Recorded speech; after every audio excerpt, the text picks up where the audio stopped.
Welcome everybody to Africa Hopes in Christ, Thursday, 28th August Zoom meeting. And today we will be discussing the African Union today and how far has it been successful and it's how has it failed? Has it succeeded? And how far has the African Union helped us? And how far has it come from the ideals of Kwame Nkrumah, who started it?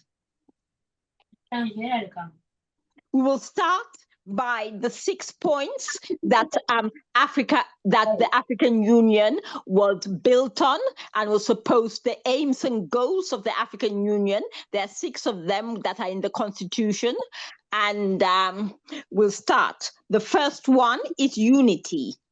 We start now by the first goal that Kwame Nkrumah had for the African Union, and that was to promote African unity and solidarity.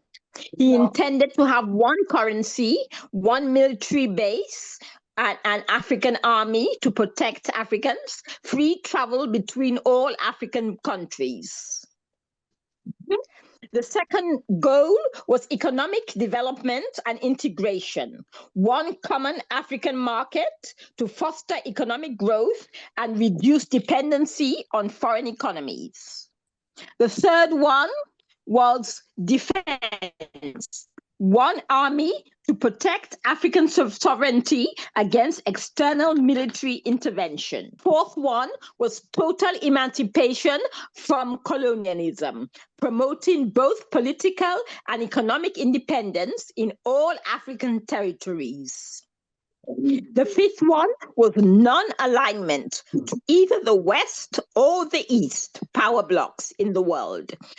Foster cooperation with international communities whilst maintaining our independence and sovereignty. The sixth one was Pan-Africanism, the importance of African identity, our shared African identity, our cultural exchange, and cooperation amongst African nations and people. Those were the 6 principles. Now, African Union today, how far have they succeeded in these goals?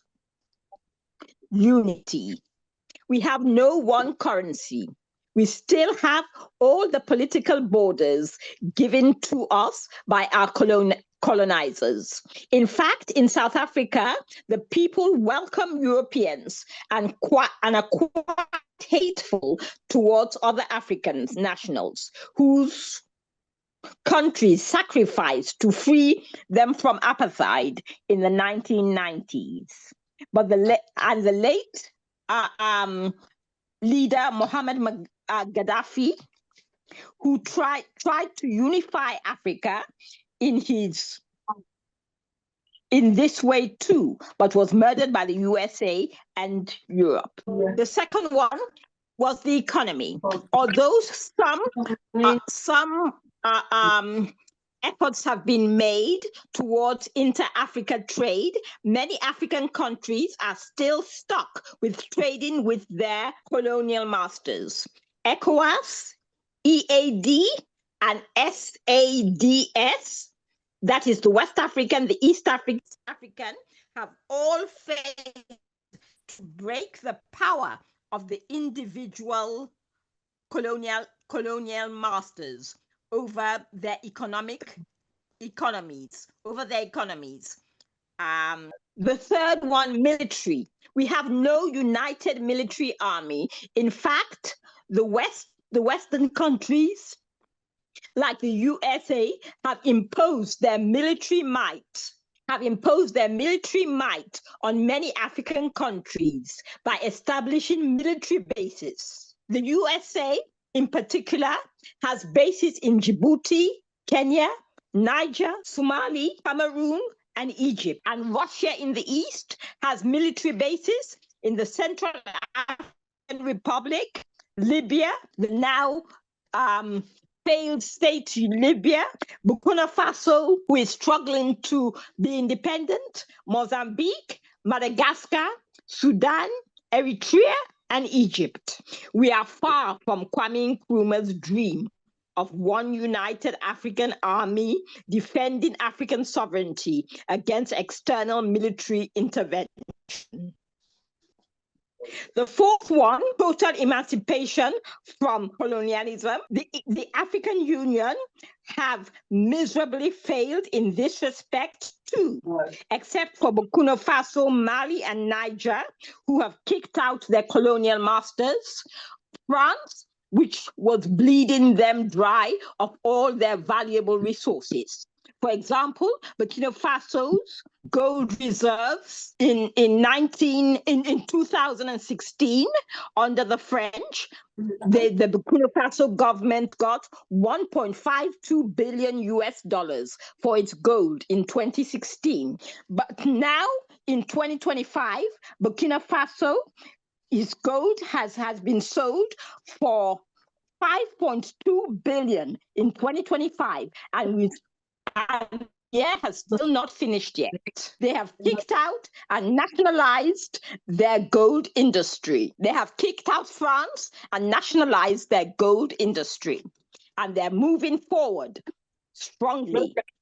But the rest of Africa is still heavily colonized and controlled by their colonial masters. The fifth reason, non-alignment with Western and Eastern Bloc nations, and to be totally independent. The African Union nations have completely failed again in this area.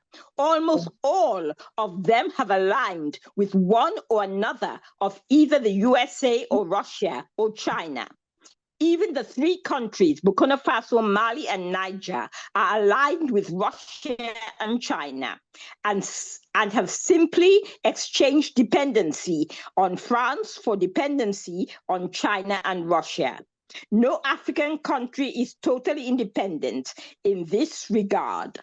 But the three countries, Burkina Faso, Mali, and Niger, are striving to achieve complete independence in the future. However, in today's world, the danger of murder and military intervention from their previous masters show the need for them to align with a great power that will protect them. It is impossible to be completely independent and survive, because they have killed and murdered so many good leaders who wanted to be independent and totally not aligned with any great power. The sixth reason, Pan-Africanism. Some success has happened in this area,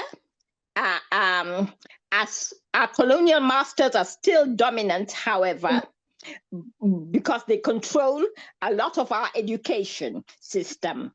But not all Africans are proud of being, and not all Africans are proud of being African, as we all saw with Nigeria's Kemi Badenoch, who rejected Nigeria and called it backward, and in the aim for her to be in the aim of her desire to become Prime Minister of England and UK.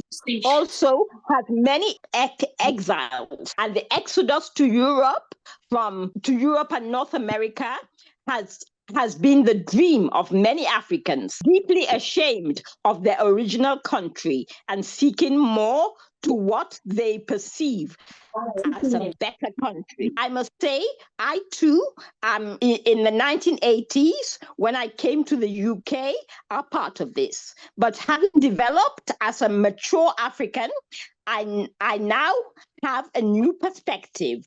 And I'm a proud Pan-African who desires to help Africans within Africa build up their economies and be proud of their cultures and correct and correct the hold of the European, the hold that the European missionaries in schools to innocent children had on us. Africa has, and they told us Africa has nothing to contribute to the world and civilization, when in fact everything Western civilization is built on came from Africa, and we were strong and powerful before the 16th century, when Europeans started to interact with us with envy in their heart.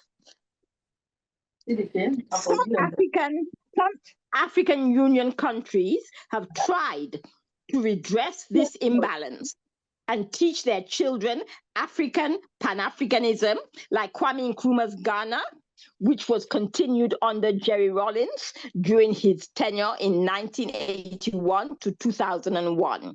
The Pan-Africanism was taught in all Ghana schools.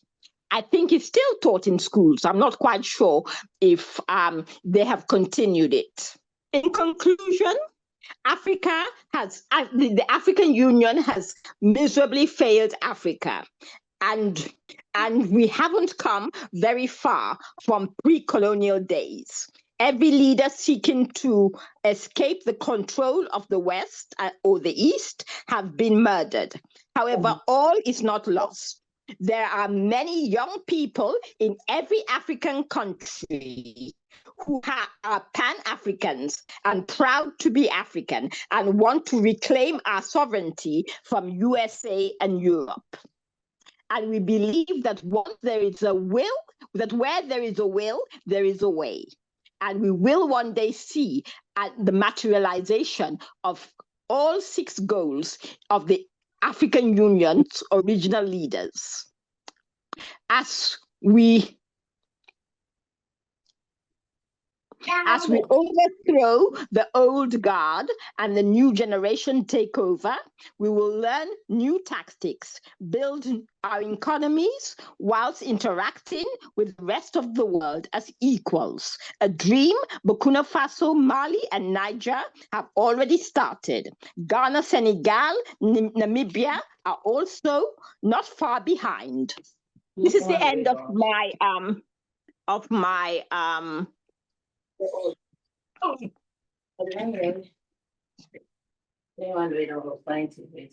is the end of my presentation, and I put it to the floor, whatever contribution you'd like to make. Firstly, I will ask Roland Stevens if he has any contributions about the effectiveness of the African Union in today's world. Unfortunately, I am not an admirer of the African Union and even the ECOWAS, because the type of development that we are looking for is not seen coming from these people. We are still divided. One, we have so many languages and so many ethnic groups who have self-interest to protect. We have not been able to come together at all. And besides that, it's so expensive to travel in Africa, and that this idea of African Union, economic integration, are only for the elite. You go down to the village level, the people do not even know what that means. They don't even know how it operates. If you come to the elite, like for instance, we are bothered with chemistry, biology, physics, and we know nothing about what goes on around us. So much so that it does not bother us. We think we are free, but we are not free. So I am not a very great enthusiast of these organizations. What do you think the future should hold? Do you think there's hope for Africa? There may be hope, because I don't want to be very pessimistic, but then there should be enough sensitization. There should be enough education in all these institutions for them to work. How can they work when people don't know about them? Like the OAU, we only know about meetings. The ECOWAS, we only know about meetings. Our president is now chairman of ECOWAS. But how many people know about that? You move 1 inch away from Freetown, you are now in limbo. You don't know what is going on. What I mean here is that the person you are going to interact with does not know what that means. So it's a lot going to waste. So may I stop there, please? Okay. Thank you very much for your contribution. Yeah, I think it is a very complex. If we're going to talk about the unity of Africa, number one, the thing that we need to look into it, just as Mr. Roland said, the elite, people on the top are not united. So they say a tree never starts. If a tree starts rotting from the top, what happened to the root? The root is also rotten. And this is the biggest challenge in Africa, because look, I don't see myself as a foreigner to somebody in Sierra Leone or Burkina Faso, etc. I'm a black, I'm an African. I don't care. For me, that's my stand. But there's no governments in the whole continent, 55 states in Africa, that actually have that mindset to educate people. Within one country, people are divided. People are divided into clans, tribes, etc. So how do we create that unity? Now, before, my granddad always used to tell us stories. Before the Western people divide Africa, the whole African continent is united. People travel from one country to another country. Like Chad, most of the people in Chad come from the high Egypt. All right, just migrate down. You see, there's some people. So the reality, we're so mixed. You see, if you take any country in Africa, the next door country speak the same language like this. The culture is the same. The food is the same. But then we have to have my brother just said, we have to have a passport visa to go to another neighboring country. These are the things that stop our economic development. There's no free movement. There's no free movement in Africa. There are lots of things. It's so difficult. It's still very complex until one day, some people on the top say, look, enough is enough. Let's educate people, because the bottom line is like what is on the top right now is affecting people also below. Thank you. Well, there's really not much of it. I keep thinking about our country's most recent presidential election, and I just wish the majority of people here in the U.S. would listen to Black people, to African people. And I really like what you said about the 6 original goals of the African Union, and I kept thinking if there can be a European Union, which is pretty much together, what if an African Union had been like that? Thank you very much, Jim. And Waluka, can you unmute and give and contribute to what Zambia has to say about the African Union? Yes.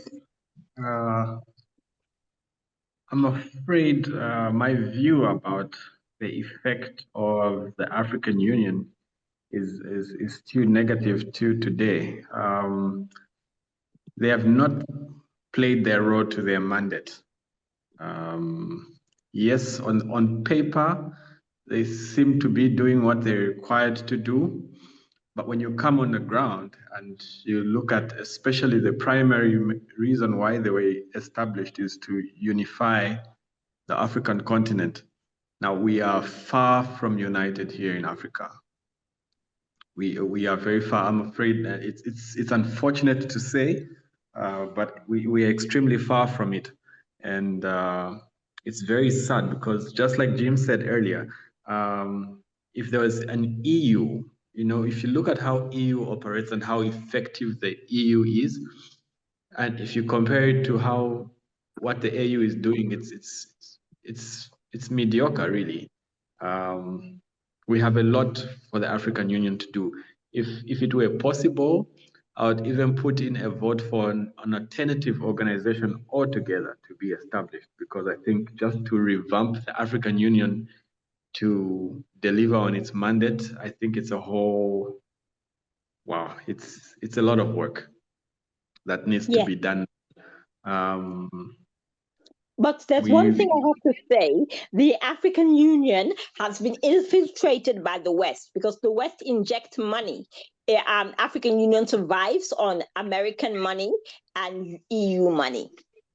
Did you know that? Yes, and that's I think, yes, that's definitely one of the biggest weaknesses we have. Because I mean, if Africa is the richest continent on the planet today, we have majority of the minerals, name it, from oil to uranium to gold, diamonds. We have it all here in Africa. But because of the greed we have in our leadership, we are meant to believe that we are being aided by the Western countries, which is totally not true, because what they're using to aid us is literally it's raw materials generated from Africa. They're polished up in the Western community and they're traded back into Africa and they seem like aid. But really, we're being helped by our own resources, and we're made to bend for our own resources. So Dennis is having a problem in unmuting. Pastor Mark, what do you have to say about the African Union? Thank you very much for the opportunity extended to me. I will love to start by answering your question that yes, there is hope for Africa, provided if we decide to welcome the good things that are about to come into Africa. But to be honest enough, if we say we are going to rely on AU and that of ECOWAS, then there we miss the point. Honestly, they have nothing good to offer as at now to Africa. Very recently, when the president of Sierra Leone, who is no less a person but President Madabio, assumed the office of chairman of the ECOWAS, the first thing he did was to ask somebody that almost everybody in Africa is praying for, somebody that is about to bring hope in Africa. What he could do is to ask the individual to step down. So we look at that as something very barbaric, very, very bad. That's not what we are expecting him to do, but to support Traoré to achieve his goals. So really, even though this organization, these two organizations has done well in some extent in the area of mediating peace in African states, but yes, they are still taking advices from the Western world, and which will not be good for, or which is not good for we the Africans. So if only we rely on them, we say the hope is going to come from them, then obviously there will be no changes. But if we stand for ourselves and decide, to welcome the hope, then we'll definitely have. So that's what I will. Thank you very much, Pastor Mark. Dennis, can you say something? Can you unmute? Okay. Hi, welcome, Rob. Rob, you've come at the end. We were just talking the effectiveness of the African Union and as opposed to its original goals, whether it has they have materialized, and whether we consider the African Union a success or a failure. It seems that there's universal agreement that it is a failure, and that the Western countries, America and Europe, have infiltrated it. And also our leaders are puppets of the West. I'm Do you sorry have anything I'm late. to say on that? Yes, you missed you missed the presentation, but I will record it and send it to you. Thank you for Thank you coming so anyway. much. I apologize for being late. That's all right. You're welcome. You have Thank you. anything I to say appreciate about that. the African Union? Do you know anything about it? No, not a lot. I would Okay. say I would say since I started studying Africa in the early 1990s, early 1990s, it doesn't seem, unfortunately, it doesn't seem like a whole lot has changed. But I have hope for Ibrahim Traore and other young leaders and countries. There are countries like Kenya and I think Tanzania, perhaps Zimbabwe, South Africa, where in Nigeria, where there seems to be a lot more stability and some progress happening. So I have hope that those countries that trend will continue, and I hope that Africa can see itself uniting and that all of the countries can pull together. I pray that Africa makes itself great again. I believe that Africa was a great continent, pre-colonialism, not even that long ago, even, as the slave trade had begun. I believe that there was greatness in Africa. And unfortunately, the Europeans and America have done a good job of erasing that. Okay. Thank you very much, Rob, for your contribution. You're most welcome. Well, we've come to an end now. We've discussed the African Union, and I think we're all in agreement that it is a failure and has not helped Africa and has not adhered to Kwame Nkrumah's goal and dream of it. And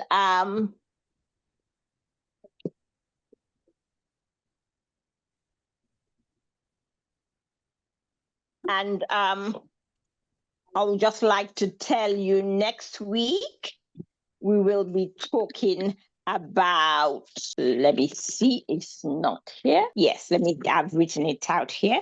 Next week, we'll be talking about Bill Gates, the USA and Europe and their plans for Africa. I think it's very important that we talk about what Bill Gates, in an impassionate, unemotional way, what Bill Gates really plans for Africa. And we'll be talking about that next week. Thank you very much for coming. God bless you all. And I look forward to all of you to come back next week, Thursday at 7 p.m. UK time. Thank you. Thank you. God bless you, Emma. Bye-bye. You're Thank you. welcome. And thank you for coming.